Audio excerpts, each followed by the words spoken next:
Welcome and thank you all for standing by. At this time, all participants are in a listen-only mode until the question and answer session that will take place at the end of today's conference. Today's conference is being recorded. If you have any objections, you may disconnect at this time. I would now like to turn the meeting over to Melissa Lake Spencer. Ms. Spencer, you may begin.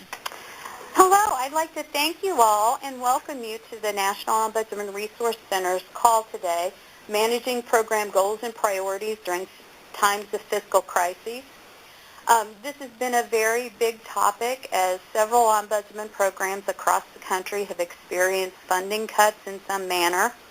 I'm not sure that there is one program anywhere that hasn't been touched in some way by the recent financial crises. I'd like to remind you that the call is being recorded and that the call will be available on the center website. And the center website is www.ltcombudsman.org. The resources listed for the call today are also available on the center website. I'd like to welcome two ombudsmen who are going to lead us through our conversation today. Nancy Flowers is the Regional Ombudsman in Evanston, Illinois, and Tippy Irwin is the Regional Ombudsman in San Mateo, California. And Tippy and Nancy are on different spots in their journey through their fiscal challenges, and I think that they're going to give us some very good pointers and tips on how we can work through these issues. So I'd like to welcome Nancy. Good afternoon, and thank you for having me on. I'm a regional ombudsman for the city of Evanston. I'm one of 16 regional ombudsmen in the state of Illinois. And for those of you who are not familiar with Illinois, each of our regional programs, we are not employees of the state. We're employees of various, either a couple of us of municipalities, several are in legal service providers, and others are in various social service agencies. But all programs have recently been affected by reductions in our state funding. We had been receiving funding through, we've been receiving civil monetary penalty funds, and were notified earlier this summer that in all likelihood we would have a reduction in funding, and then as the fall approached we're informed that there would be a significant reduction in that funding across all 16 programs and also to the state office. So what we did is our state association actually convened several conference calls and a series of email interchanges to really look at how each program would be affected by those reductions, and what our recommendations to the state office would be in terms of how to prioritize responding to complaints, how to respond to particularly looking at those complaints that were very time-intensive, such as financial exploitation, how best to respond to those, and also some of the recommendations we had for the office in terms of waivers or changes in our standards related to regular presence visits and community training and facility staff in services in particular. This was a very difficult time for the program because no one wanted to recommend making any kinds of changes or any kinds of reductions. But we felt that we needed to be realistic about the impact of these reductions on the program and to really make sure that our efforts were focused on what we thought were the greatest priorities, which were response to complaints. And so we made those, we came together as 16 programs and made those recommendations to the state office, who then in turn actually really responded to our recommendations related to the changes. I think the advantage we had a sense that these reductions might be coming, and actually had a number of months to really talk about this. Many programs were lucky in that their agencies were able to offset some of the cuts, and some of the area agencies were able to provide additional funding to offset some of the cuts, but other programs were not, and we are seeing currently reductions in staff hours and volunteer coordinator hours.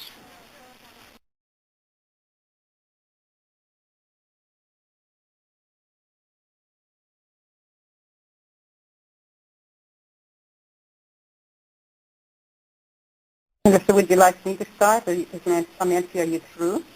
Well, I'd be interested in maybe, I think it might be helpful for you, Tippy. I'm sorry, we're not in the same room here, to perhaps talk about your experience, and then we can continue to address issues. All righty.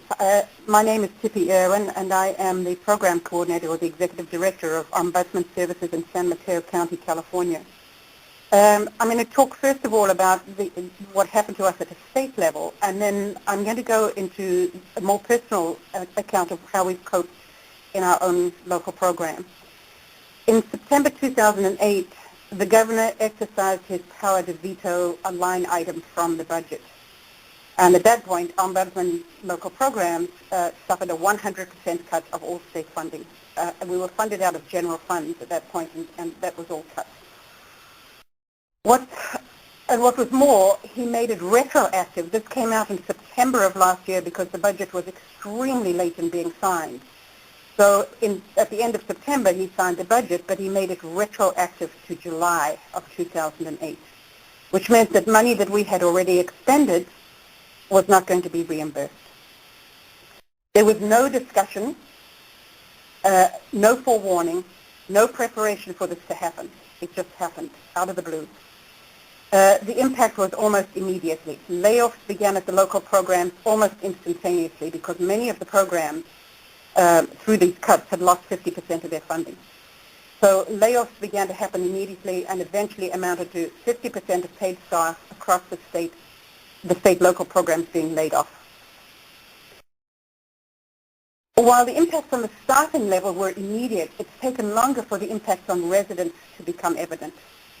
What happened was that without staff to monitor the volunteer activities and to provide technical support, volunteers began to drift away from local programs.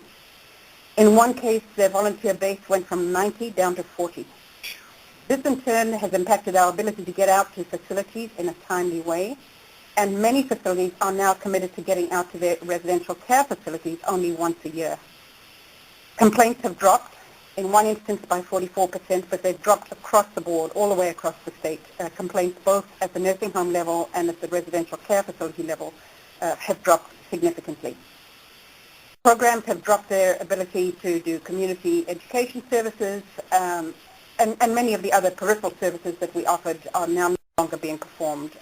For example, in-service education to facilities has fallen away significantly.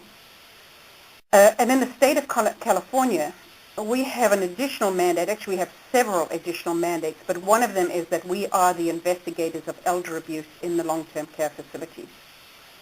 And what's been interesting is that just this week, actually on Monday, the Senate Oversight Committee published findings on a study that they had done on the Ombudsman program.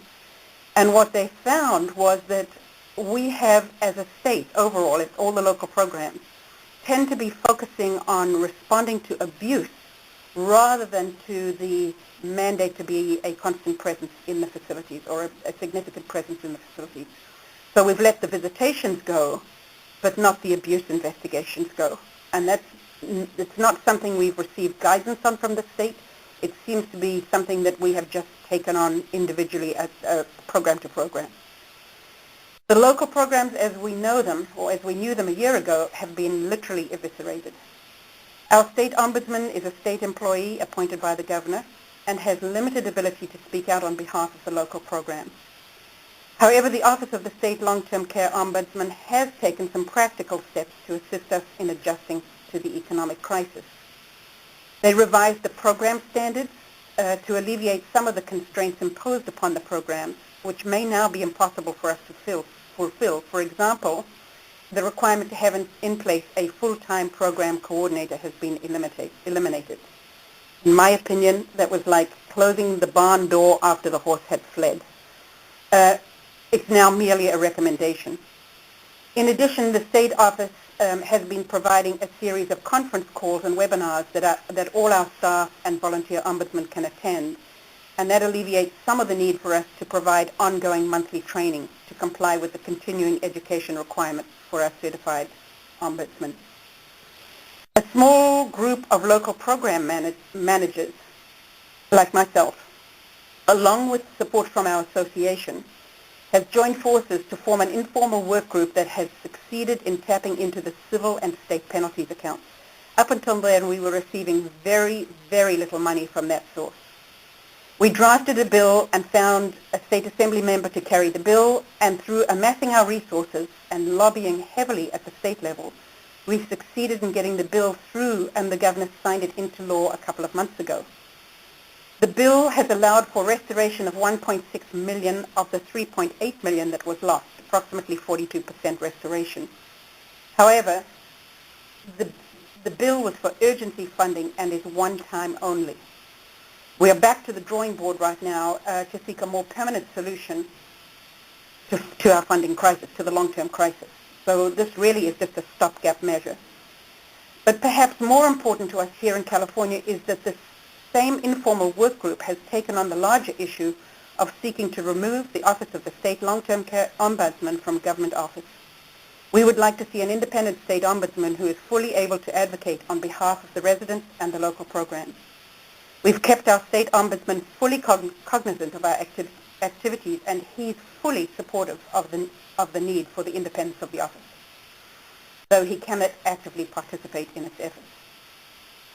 That's all I have to say at the state level, but at the local program level, I don't know if it would be helpful, Melissa, for me to talk about the survival of our own program and how we've managed that, because at the end of this last fiscal year, we actually came out with a surplus. I think that would be wonderful. All righty, I'll talk about that because I think we all need to manage our own local programs with contingencies in place. Right now, we're currently developing a new service in our program that will help our facilities to cope and survive emergencies, any emergencies, whether it be swine flu or any other medical epidemic, or whether it be an earthquake, which of course in our neck of the woods is a highly likely scenario as we're just outside of San Francisco, or even a fire, which of course is commonplace here in California. Whether it be a localized disaster such as a house fire or a more extensive natural disaster such as we saw in Louisiana. All that must be incorporated into the planning process. We are told by those in the know that planning is key to being able to survive in better shape than those who have done no planning. And I would like to suggest that it's no accident that our program has been able to survive in the midst of the current catastrophic economic downturn in California. And I believe that there are three main prongs as to how we've done it: planning, fundraising, and relationship building. And it all started with planning. So I'm going to talk a little bit about each of those. On the planning front, when I first took on my current job as Executive Director of the San Mateo County Ombudsman Program, it became very evident very fast that we could not adequately meet our mandates with the resources we had been given. State and federal monies accounted for our total budget and amounted to about $150,000. We live in a very expensive area of the United States, and rent alone was costing us $30,000 a year. We had 4.4 staff and 15 volunteers, which included the good, the bad, and the ugly when I took over. I mean, there were volunteers there that were doing zip, nada, nothing. But they'd been allowed to stay. They were dead wood. Annually, we are now handling approximately 2,000 complaints. The system was not working for us on any level. At the time I took over, we were handling 675 complaints annually. So together with my board, we determined that our long-term needs were to better serve the vulnerable population we serve. And around those long-term needs, we developed a strategic plan. That was 8 years ago, and we are still working off that plan today. Essentially, what we determined was that we would not tailor our program based on the resources that we had available to us, but rather we would tailor our program based on the needs of the population we were serving. That was a huge shift. We had a goal to reach for. Currently, we have 6.4 staff. I've just brought on a new staff person, the person who's handling the emergency planning. And we have about 50 volunteers active in the program. And when we looked at the recommendation, I'm sure most of you are familiar with the Institute of Medicine study, Real People, Real Problems. And the recommendation in there for a staff person or a supervising staff person for every 20 ombudsmen. However, based on our state mandate to investigate elder abuse, that's not enough. At least it's too many. It's too many volunteers per supervisor in the state. We believe that 16 is the cutoff if we're to do the job effectively. So based on the fact that I have 50 volunteers, I'm now having to look at bringing on another, what I call a regional coordinator, which is the supervisor for our ombudsman out in the field. Part of that strategic goal was to develop a reserve fund. And I don't know if any of you listening do any fundraising or do any major fundraising in your programs. But if you do, you may have run across the name Lynn Twist. Lynn is probably the guru on fundraising in the whole of the United States. She's written a book entitled The Soul of Money, which is well worth reading. But Lynn talks about being classified into the non-society, non-profits, non-governmental agencies, not-for-profit work. And Lynn prefers to call such organizations social profit organizations. And I must say I like that concept a whole lot better. I'm going to add another negative concept to what is assigned to our industry. We are expected to have a zero-based budgeting process. Every year we must expend all funds that have been assigned to us, either by federal, state, or local governments, as well as by grantors to our programs. At the end of the year, we must have $0 left in the kitty, ready to flex our muscles and take on the challenge of meeting our goals in the new year with whatever funds are meted out to us. What a crazy way to do business. Never can we amass any funds to meet any unforeseen circumstances or build a contingency fund for that rainy day. My goal was to build 6 months running expenses in reserve. In the 8 years since this program became a standalone social profit organization, we have accomplished that goal. The next category I want to talk about is fundraising.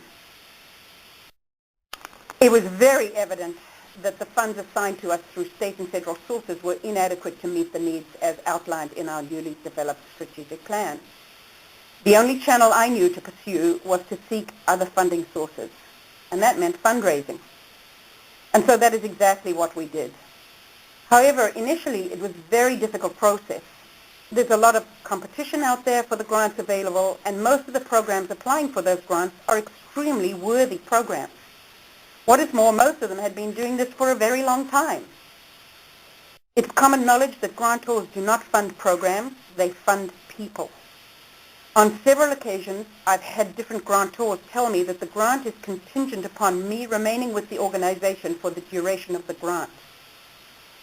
So by going in cold as a program without a face, you are already at a disadvantage. How does one break through? By calling, making appointments, going to see the person within the foundation who would be managing the grant if you got it. Share your passion with them, your hopes, your dreams, your intentions for the program. Let them know how you would like them to partner with you in helping to fulfill some of that. By the time you leave that office, you want them to know that yours is a program they would really like to support. Of course, you must still go through the application process, but hopefully you've already broken through that glass door. So part of my message of success in surviving economic hard times in my own local program is fundraising, fundraising, fundraising. I just want to back in a little bit. The local programs, similar to what's happening in Illinois, is each of us has a different face and a different configuration. So we have programs, we contract with our AAA, we contract with our AAA to provide the services to the state. So we are subcontractors. Some of the local programs fall under different umbrellas of other different 501c3s. It might be a legal aid. It could be any number of types of umbrella agencies. Catholic Charities is a big one for taking in ombudsman programs in our state, and others. Yet others actually fall into the AAA. They've been taken in by the AAA, and so are county employees. And then there are, out of 34 state programs, we are one of only 6 standalone. We operate as a standalone single-purpose program with our own 501c3. So as such, we probably have a little more flexibility in terms of fundraising, but it's been key to our survival. The third prong that I want to talk about is relationship building. I've already spoken to the fact that you cannot succeed at fundraising without building relationships. You have to have that relationship with your funders. We absolutely cannot operate within a vacuum. This recession has very much emphasized that for me and for our program. When we first came out as a standalone program under our own 501c3, which was in 2001, and I came on board as our first executive director, I inherited an extremely difficult relationship with our area agency on aging. There was a lot of bad blood between our program and their agency. This is our contracting agency. Having gone head-to-head with them a few times, I was very aware that this was not the way it ought to be and that I had to find a way to change the relationship. So after careful deliberation on what tactics I could use, I set out single-handedly to do just that. And miracles of miracles, it worked.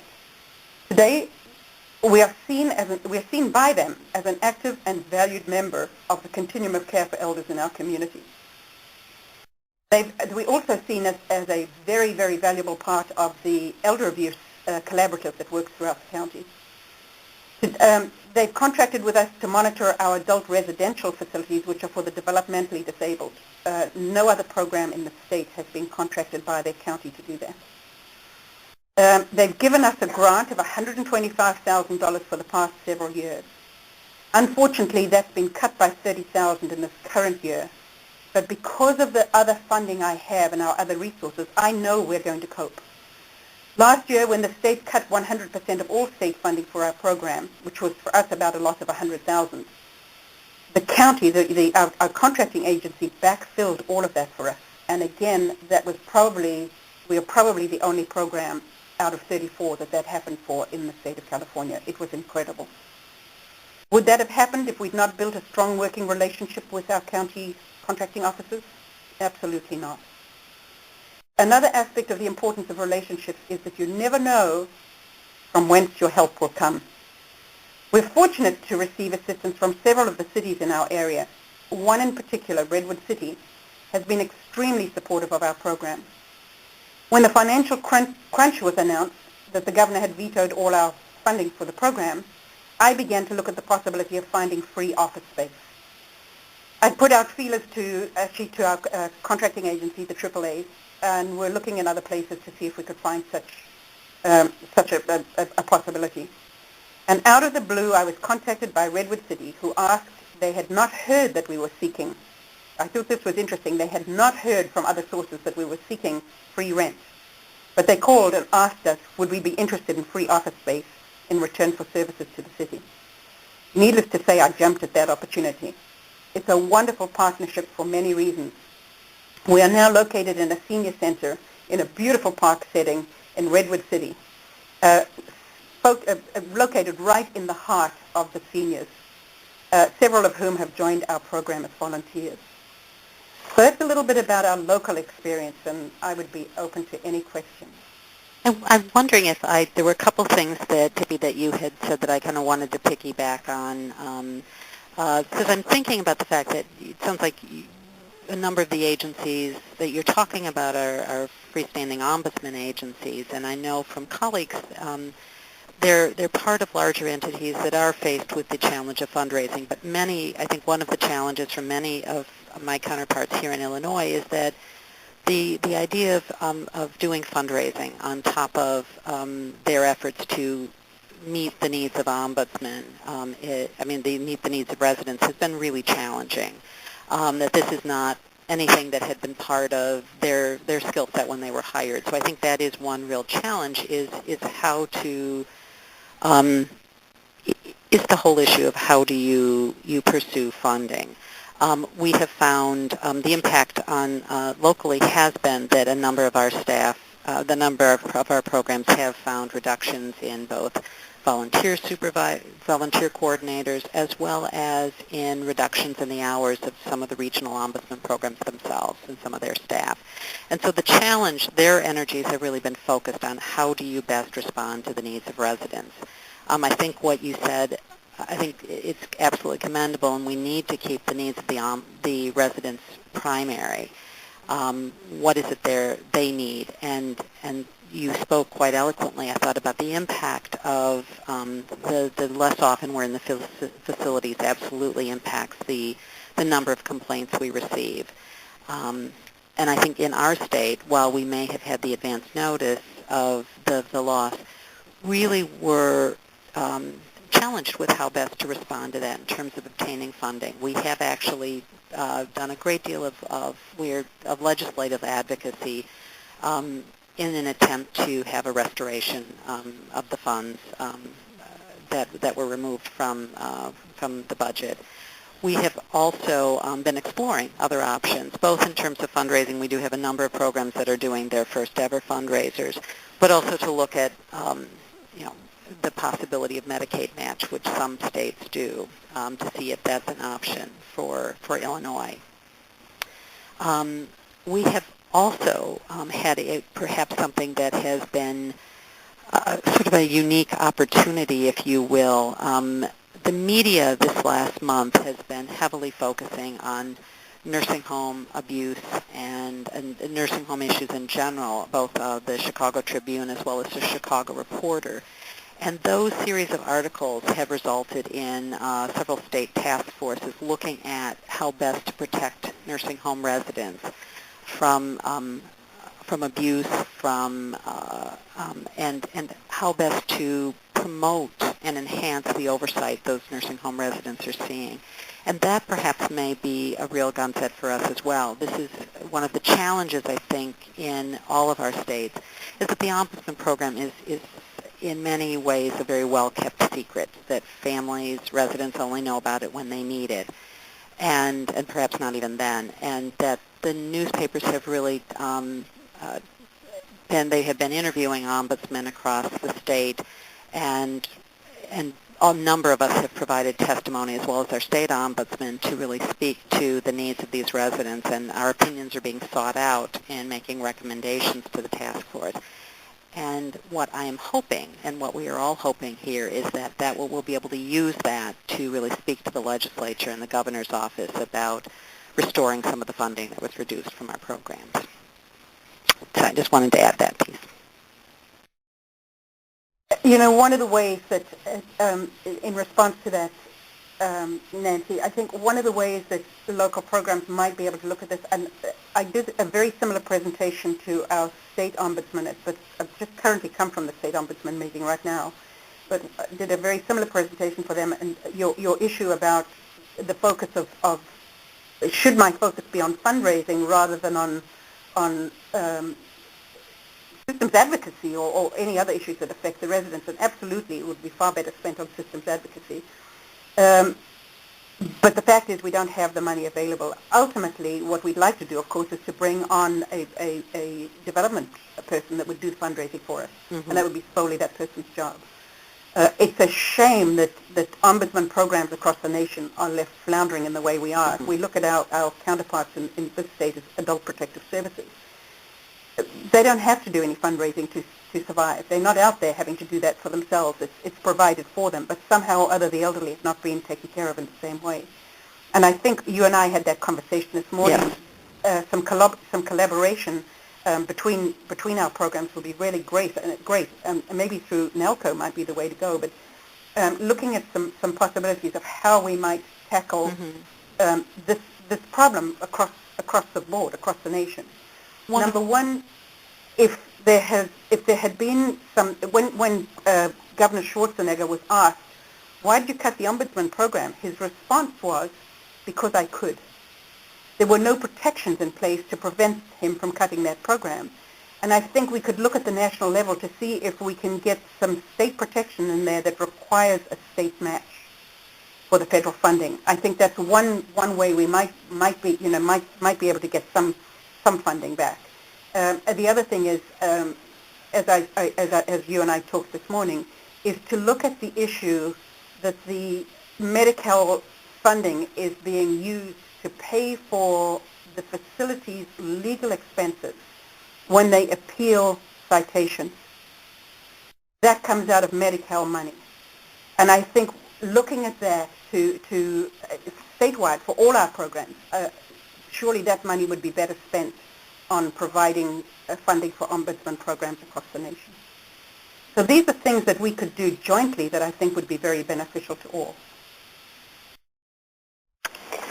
Could both of you talk about how you shared the information of your program cuts with your volunteers and other staff?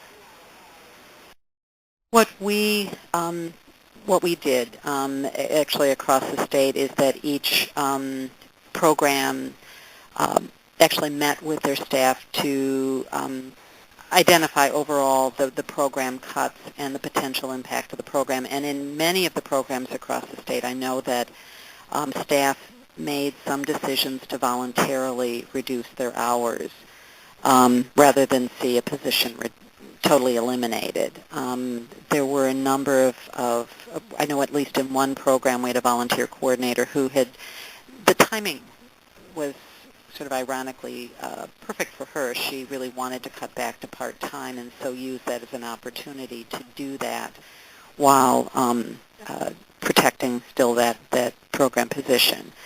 But people were, with all of us, I know in our program we were very straightforward about the fact that the cuts were coming, and to talk about, in my case, I was able to get some additional funding through my AAA, which we were able to offset the cuts, and so we had actually no reductions at our level, which I was able to talk about, both to my supervisor as well as to my staff. So we had no changes. But I know in other programs, people were very direct, and as soon as they had a clear sense of when the funding changes were coming in, they met with staff to let them know. But all our programs involve staff in some real discussion about how best to handle that and how best to restructure tasks, not to mention priorities, everything from how best to respond to calls for assistance, how best to respond to voicemail, and how to manage the public message about changes in staffing and changes in response. We felt very strongly that what we needed to do was to think about, that we didn't want to just say had been a reduction so we'd be doing less. We really wanted to think about what did we want to convey to families and to residents and to any other interested person about why we were making the changes we were making, what were the rationale for those changes, that we wanted to convey that residents that they would still receive service, but to give some sense that they're sort of the time frames of that so that they were more realistic. So we've really been very thoughtful about how best to get that out, and they're still working on how we communicate that. We've also come up with talking points so that volunteers and staff were able to consistently relay that message to people they came in contact with who might have questions about any changes that were happening to the program or the hours or the services we were providing. Tippy? You know, I am so impressed with Illinois and what Illinois has done because you've had a unified voice. We have had nothing of the sort in California. We had a very weak Ombudsman Association, which is currently regrouping because they've understood through this crisis how critical it is to present that unified voice. So we're currently regrouping, and I have high hopes that within another 6 to 8 months we will have a strengthened and active Ombudsman Association, which would have been helpful to provide that unified voice. For us, the response has had to be program by program. They've all done it their own ways, and I can only speak to my program and understand that my program has not been impacted in the same way because we had no cuts at all, or not quite no cuts. What we did was we went from 35 hours a week, from 40 hours a week down to 35 because our staff had been cut. We'd rolled back any pay increases that we'd had. We rolled them back to the prior year, and we had very significant cuts in benefits. So to offset that, the board of directors agreed to roll back hours to 35 hours a week. That's on paper not one of my staff has really cut back. We're there before the office opens and we're there after the office closes. But technically, the office is only open now from 4 till 9. No, 9 till 4. Got that right upside down. 9 till 4. But we're actually there for many more hours than that. So there was no unified voice. In my program, I have always made it my business to bring the volunteers and the staff on board with every single thing that happens in the program they are notified of, because I want them to think of this as our program, not my program, the executive directors, or not their program, the staff. It's got to be our program. If we want total buy-in from the volunteers, they must know that this is their program too. And the only way to do that is to share everything that goes on with them inside the program. So we do that on a regular monthly basis. At every meeting we do what we call housekeeping. And in the first half hour of that meeting is always on housekeeping issues, what's happening. So they're kept well abreast of it, and were very, very active for us in the legislative process of getting that restoration of $1.6 million from the state government. So that's the way I have approached it. But I can't speak for other programs because we've had no, as I said, no unified voice. So I don't know how that goes. Okay, thank you. Ivy, I think we're ready to open it up for questions now. Thank you. We would now like to open the lines for any questions and answers. If you would like to ask a question, you must record your name. To do this, hit *1, record your name, and you'll be queued in for question. Again, that's *1, record your name, and you'll be queued in for question. One moment while we wait for the first question.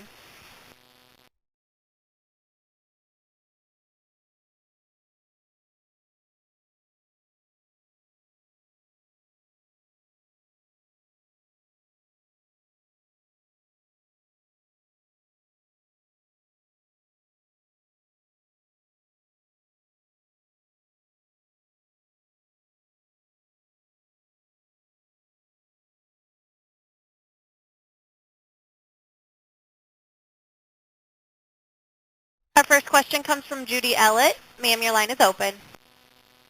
Thank you.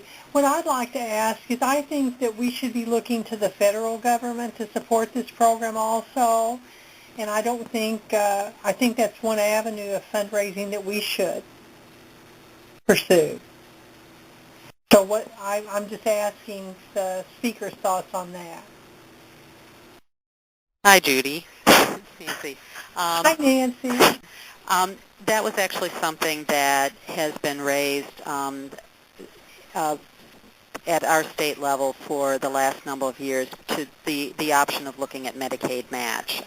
We've been trying to explore that as an option, and had been informed varying things about that. But the other issue we've looked at is to look at the notion of some kind of a, not bed tax, but some kind of a fee that would be paid by residents, by facilities to support the Ombudsman program, much like they're using in Ohio.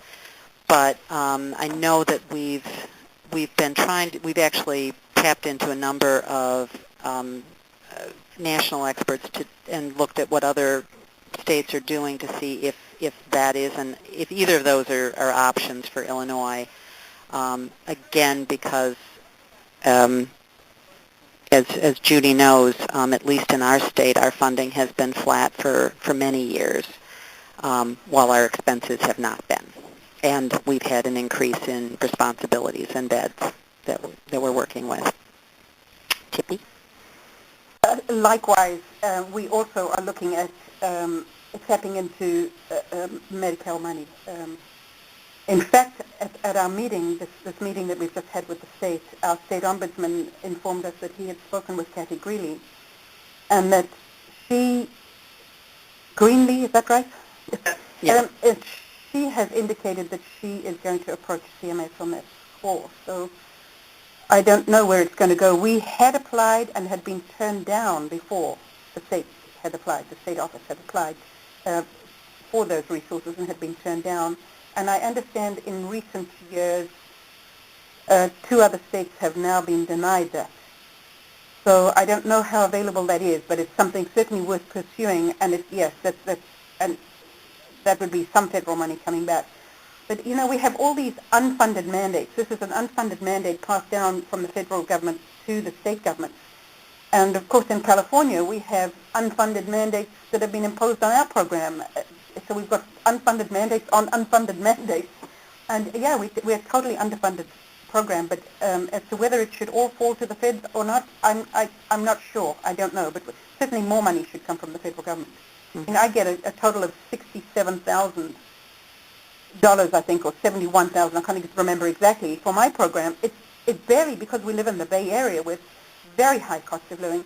That doesn't cover a salary, not one salary. So we're down and dirty when we come to how are we going to cope on what the feds are giving us. We're not, and that's all I have right now in terms of allocations. That's my total allocation. Can't run a program on that. So I would agree they need to step up to the plate and find more money for the Ombudsman program. And I'm understanding from what I heard this at our state meeting that Kathy Greenlee is very, very committed to improving the situation for the Ombudsman program. So we'll see. She expressed that support at the NICNR annual meeting. That's what I had heard that too, yes. Hi, this is Lori Smetanka, the director of the Ombudsman Resource Center. Hi, Tippy and Nancy. Nice to hear your voices. Hi. Judy, you're absolutely right that we would like to see more federal funding into the program. And a couple of things I would like to just add to what Nancy and Tippy have said is, first of all, your national associations, National Association of State Ombudsman Programs and also local long-term care ombudsmen, as well as NICNR, have been pursuing additional funding for the Ombudsman program at the federal level for a number of years and are continuing to do it this year and have been working with congressional staff as well as with AOA in order to try and get increased funding. Another thing that Kathy Greenlee said recently at NICNR and to NASOP in a recent meeting with them was that she recognizes that some of the core programs under the Older Americans Act, which including the Ombudsman program, which she considers a core program, have not been paid attention to as much as they should have over the last number of years, and that the funding has not kept pace with the expenses and with the work that you're doing. And so she is going to be paying more attention to that. And I think looking at funding for the Ombudsman program as well as the other Older Americans Act programs is going to be a priority of hers. And then I just feel the need to address the whole issue of Medicaid funding for the Ombudsman program because it's a very volatile issue right now. There are a small number of states where the Ombudsman program is getting some Medicaid dollars into the program. And it's a volatile issue right now because there is not consistent interpretation from CMS over whether or not that's an appropriate use of Medicaid dollars. And so that is now currently being aggressively explored by Kathy Greenlee's office, and we are hoping to get a consistent interpretation from CMS that it is acceptable for Ombudsman programs to get that funding, which would then open the doors for all Ombudsman programs to get it. But as has been said, there are two programs in the country right now that have lost that money because of interpretation, and others have been threatened. And so it's not something to hang your hat on as of yet.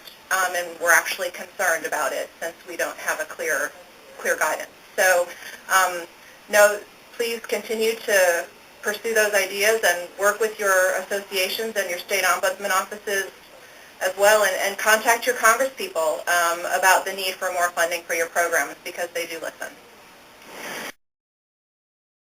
Do we have another question? Yes, our next question comes from Susan Marshall. Your line is open. Hi, I'm a regional program director in Ohio, and my question is, when you talked earlier about grant writing, what approach have you had to successfully gain grants for maintaining or retaining the current staff? Because what we're finding is a primary issue is not necessarily for project-based or things per se, but keeping the staff that we already have is not new. It's not something different. That's something that people are really shying away from for funding, and I was wondering if there's any tips anybody has to maybe gain that. Susan, this is Tippy. You're right. They like projects, and they like new projects. I sift through available grants very, very carefully when I submit. I'm looking, obviously, for those grantors that are willing to provide, what do they call it, for day-to-day program management, so that they're not looking for a project. But when I do have project grants, I try to be specific. For example, bringing on board for us the emergency planner. That's a project. So that's very easily contained for me. Then when we brought on board I brought on board actually a retired police officer who does the work for us in our adult residential facilities for the developmentally disabled. A phenomenal, phenomenal guy that we couldn't have made a better choice. That was a project in itself because it's not our mainstream. It's not our mainstream core elements. It's not covered by them. So that could be a project. But for the most part, I'm looking for grants that will give general operating expenses. So I'm very careful in who I submit to. I don't submit to every possible grantor. I'm very, very careful. I burned myself, by doing that. I would expend hours and hours and hours putting grant applications together and then be turned down because they were not specific enough for the grantor. So I'm very careful what I put in for. And most of my grants will fund general operating expenses. That's what I look for. Good question. Thank you. Thank you. Next we have, I think they said their name was Ian. Your line is open.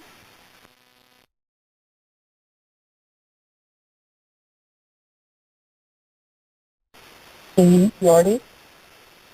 Hello, go ahead. Oh, that's me. This is Jean from Iowa. I have what I think is a fairly simple question. As you see staff reductions and cuts in your funding, I'm interested in how you have your staff prioritize their work as far as investigating complaints, information to individuals, consultations to providers, monitoring visits, nursing home staff in services. Do you have priorities as to what's most important and what's least important for your staff? This is Nancy. We sat down, actually, we as a state association looked at this very carefully, and response to complaints was absolutely primary, particularly with abuse, looking at any complaints or allegations of abuse, followed by care complaints and involuntary discharge, anything that was going to result in potentially threatening the residency of the resident. Those were our priorities. We recognized that regular presence was very, very important, that it results in residents knowing who we are, but we felt that was an area that in many areas of the state we might have to roll back. In lieu of and allowing us to really focus more on complaints. Community presentations was something that many of us felt was really important, and again, got our name out there in many areas. That was something that was no longer an expectation. It was certainly optional, but that was one that was reduced, was eliminated as an expectation. The same thing with facility and services. Again, something we feel is really important, really beneficial, but if we had to choose where our priorities went, that was not going to be one of the areas. Okay. And information and consultation to individuals and providers, where does that rank in there? To individuals calling in, we respond to those. That's a priority. And in some of our programs, I know in ours, we use both staff and our graduate students and to respond to those calls. Those are really critical. So that's one of the things we actually, as an area program, looked at how best to respond to those. And much more of my time is going into that, for example. I'm finding myself in the office more responding to those while my staff and students are out in the field. Okay. Thank you. Jean. Thank you. Next we have Carol Scott. Your line is open.